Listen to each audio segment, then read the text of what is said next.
Welcome to r/Choosingbeggars, where the worst people deserve the best things. My mother-in-law is a bitch.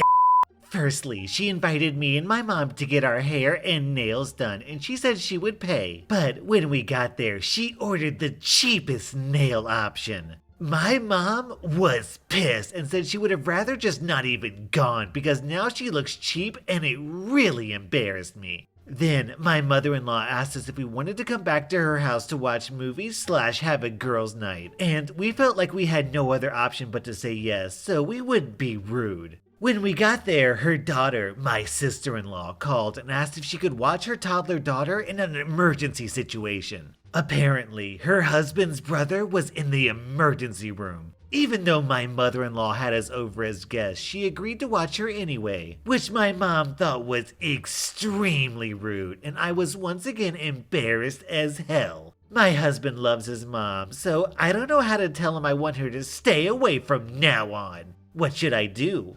This post has 11 upvotes and 1,141 votes, so you can guess as to how many downvotes this lady got. Then, this lady got absolutely roasted in the comments. You tell him all about it, how unhappy you are, so he can see just how ungrateful you are. Y'all got all happy she was paying, but even free stuff isn't good enough for you. So what if she kicked the cheapest nail option? You could have paid for yourself, but y'all wouldn't do that, cause that isn't free, right? Your mother raised you, so I'm not surprised y'all are both ungrateful. Luda replies, she got the cheapest nails because she wanted them to fit your personality. Another user says, you and your mom sound like ungrateful gold-digging brats. You could have paid for your own nails. She made a gesture to spend time with you both and pay for it. Why didn't you offer to pay for the upgrade for your own nails, etc., or invite her to get a mani-pedi? What would your mom have done if it was you in a car crash while spending time with friends and family? Would she get up and leave or tell you, sorry hun, call me when you're done at the hospital or when you wake up from a coma? In all honesty, it seems like your mom is ruffling your feathers out of jealousy to sow some discord with your mother-in-law, when that poor lady is trying to do nice things and spend time with you. If you're going to be a douche, dump her son. They both deserve someone better. Choosing Becker is looking for recommendations. Hi y'all, as you know, me and David are getting married. Soon I will be Mrs. David Blank. Can you believe it? I can, lol. I deserve it. We are blessed that David's godmother has invited us to have her wedding at her estate in Maine. I'll share some photos later, but it's gorgeous and it's a historical landmark, which means my wedding is going to be historic, lol. Because we're having an out-of-state wedding, which means we will be traveling and staying in hotels, and also because of our honeymoon in Dubai, 1 month, I'm asking for y'all's help with some of the wedding stuff. If anyone has experience as a professional photographer, not a hobby, but getting paid as a job, please contact me or David. We need you. This could be considered your gift to us. We would need you to pay for travel to Maine and everything, but I think once you saw where the wedding is, you'd be begging us for the opportunity. If anyone knows a good caterer in Maine or willing to travel to Maine who will work for exposure, I'm going to be starting an Instagram soon. Any dress designers out there? I want that one-of-a-kind dress. You need to be professional and talented. I want to feel like a princess. I will post your info and all the pictures on here and on my Instagram. We also need all the usual stuff. Flowers, seating, music, orchestra, no DJ. This will be classy. I can already tell you our event will get pressed because of this historic location. Please send me a message if you can help. See y'all in June. So basically, this woman found a sucker who will cover the venue. Now she's just looking to her friends to cover the rest of the wedding. Hey, is the car still available? Yes. How much you want for it? $15,000. Can I have it for $14,500? Yeah, that's a good deal. Where do you want to meet? Oh, wait, can I have it for $10,000 and can you bring it to me? I don't have a car yet. $10,000 is too low, sorry. Please, it's for my brother. He's very sick and I want to surprise him. He's dying, please. Why surprise him? He's going to die. Because if he can get a car, he will live.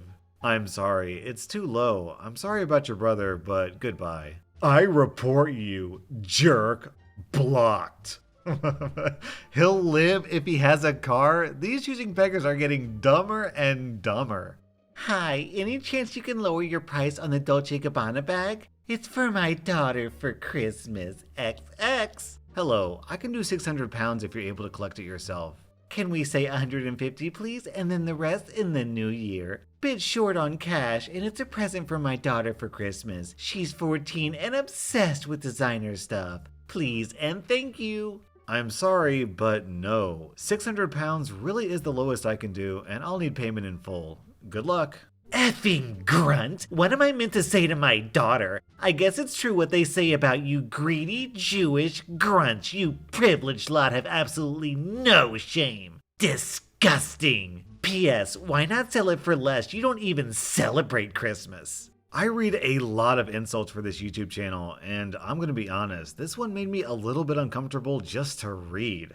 Harassing people who owe you money is so broke. If you needed it right back, you shouldn't have lended it out. Just gotta take your L and move along. Imagine someone that owes you money calling you broke. And the comments have tons of similar examples. 9 Lives for Me says, I had a now ex-friend borrow $100 from my wallet without asking, and then get mad at me when I confronted him about it. He called me a loser for getting mad over such a small amount of money. Surprise, he never paid it back. Cyrio Pagopis adds, I used to have a housemate who routinely forced us to cover her rent because she blew all her money on booze and shopping sprees. One day, about a month after I'd covered another $300 of her rent, I caught her talking about how she was taking her boyfriend to a city 3 hours away to some concert, and she was renting some Airbnb. So I confronted her and was like, how about you pay back your portion of the rent I covered for you first? She freaked out at me, and that was the end of the friendship.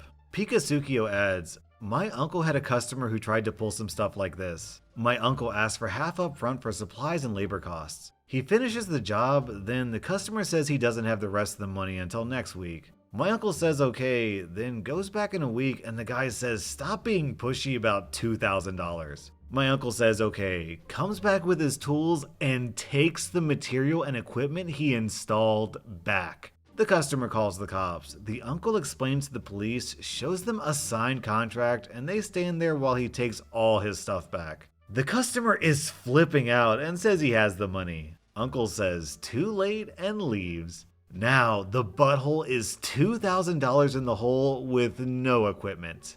That was satisfying to read.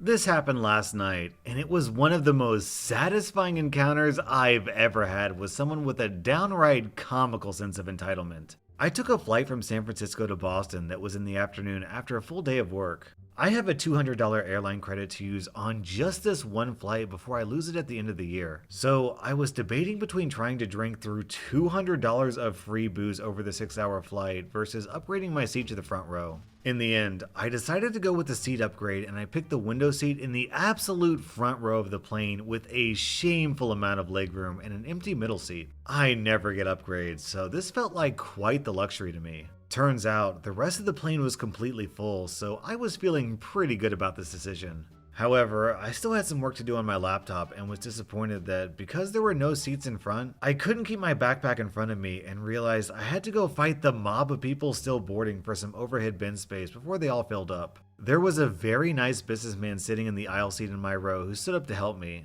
This is relevant later. The overhead bins filled very quickly, at which point the flight attendant at the plane door started announcing, "Overhead bins are almost full. Put your bags in the first one you see," to all the people still boarding the plane. Now, here comes the last man to board the plane. He's probably about 6'3", and he runs in and kind of shoots the breeze with one of the flight attendants for a few minutes, and I'm not paying too much attention, besides hoping he's not going to take the middle seat and the fact that he's talking very loudly, and he seems to be a bit drunk. For the rest of this story, I'll call this man Dirk because I don't know what the male version of a Karen is. Nobody is in any rush to start getting ready for takeoff, and we soon know why. The pilot gets on the loudspeaker and says, because of the weather in Boston, we need to wait here before we can take off. Now, Dirk has stopped talking to the flight attendant and starts to walk down the aisle, sees our empty middle seat and announces, "Cool, I'll take this first seat because it's empty." throws his backpack down in the space in front of us, and slams himself into the middle seat. Now, of course, I wouldn't have minded if someone had purchased the middle seat, but now I'm grumbling a bit internally, thinking about how I spent my airline credit on this upgrade instead of booze, while this guy is going to get the nice seat for free.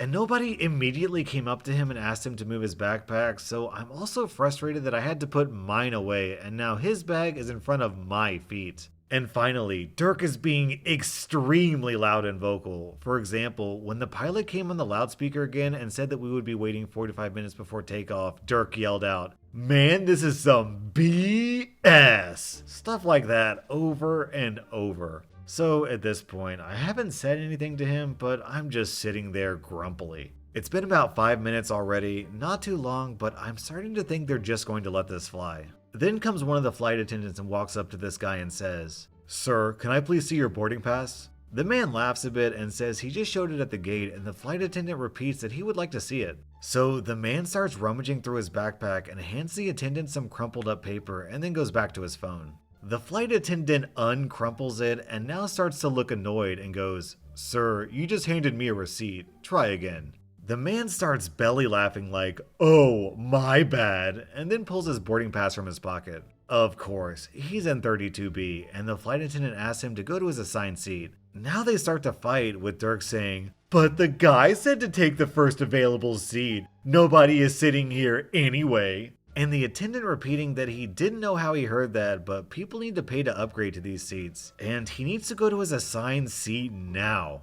Things started to get heated, and Dirk is full on screaming now, saying, "Why did he say to take the first available seat then? Why was he lying?" The attendant is yelling back, "This isn't Southwest," and the rest of the plane is silent and watching. Now, at this point, I'm guessing Dirk misinterpreted the guy at the door saying to throw your bags in the first available overhead bin. But I didn't want to get involved and have this potentially drunk man next to me direct his anger at me. At this point, there are 3 flight attendants in the aisle arguing with Dirk, who is still scream repeating the same thing about being lied to over and over. They're saying he needs to move or get kicked off the plane, and Dirk is replying that, of course, he would rather make it home to Boston tonight than get kicked off. But he needs an explanation first as to why they lied to him. In comes a boss of a lady who wasn't taking any of Dirk's flack to join the argument. She interrupts Dirk and says, "Look, you have 2 options. Take your assigned seat or get off the plane.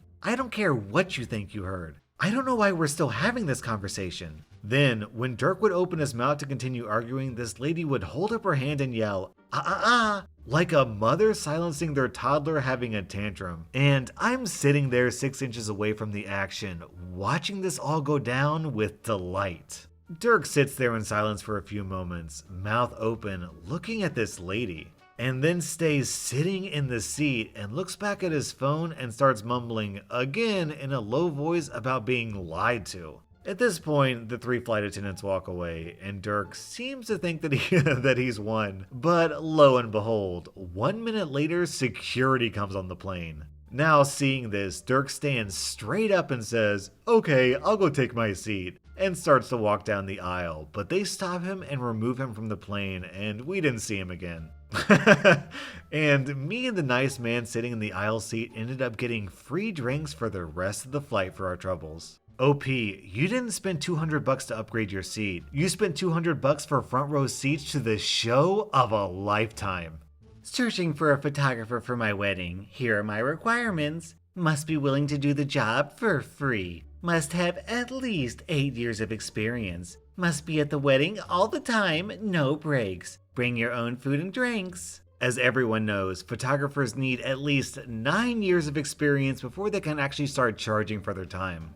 Well, this fine choosing beggar example has just blown up with our friends over the weekend. My husband's former best friend married several years ago, and it's safe to say their relationship is very toxic. She is very selfish and manipulative, so although we are still good friends, he has no close friends anymore, and can't go anywhere or see anyone without her. Anyway, ever since we've known her, she's been telling everyone about her parents' lovely home in a very pricey part of town overlooking the river. She grew up there with her brother and moved out at 22. She's in her 30s now, but is always there visiting her parents with her kids. The parents aren't very well. Both have health problems and are in their 60s to 70s. A few months ago, we had dinner at their place and they showed us some blueprints for a renovation they were planning on her parents' house. I thought it was odd, but assumed they were helping her parents out as they wouldn't have a clue how to plan a renovation. Fast forward to this weekend, and our friend turns up to our place saying they've had a massive fight because her parents had announced that they were selling the house and moving to a property in the country to focus on their health. They offered each of their children a $30,000 cash gift from the sale of the house. This was at a family dinner, and instead of being grateful for the gift, it turned into a shouting match with Choosing Beggars storming out. Apparently, Choosing Beggar was absolutely furious because she had spent $35,000 on architect plans for their renovations, which sounds fair if the parents had asked for their help. However, it turns out neither her parents or brother had any idea about the renovation plans. This was her own plan, based on her assumption that when her parents died, apparently she thought that wasn't far off, she would be the sole heir of their house. She obviously didn't think her brother would be entitled to anything. In addition to this, she already enrolled their kids into a prestigious school close by the parents' house and paid almost $5,000 in advance fees. They start school in 2 years, which isn't refundable. She's now threatening to try and sue her parents to stop the sale of the house, which she claims should be a family decision, not a selfish one. Lol. Our friend had no idea about any of this. He was under the impression the parents had asked for her help and has now found out she had used some of their savings to pay the architect. Her argument is she thought they'd get it all back anyway when the house comes to them. She put a massive rant on social media, which was taken down shortly after when she realized the comments weren't going her way. Man, I wish I had a screenshot. Here's hoping this is the end of this toxic relationship and we get our friend back. Nothing warms my heart more than hearing a story about an entitled person losing $40,000 because she's a flippin' moron. That was rSlash/Choosingbeggars, and if you like this video, don't forget to hit that subscribe button because I put out new content every single day.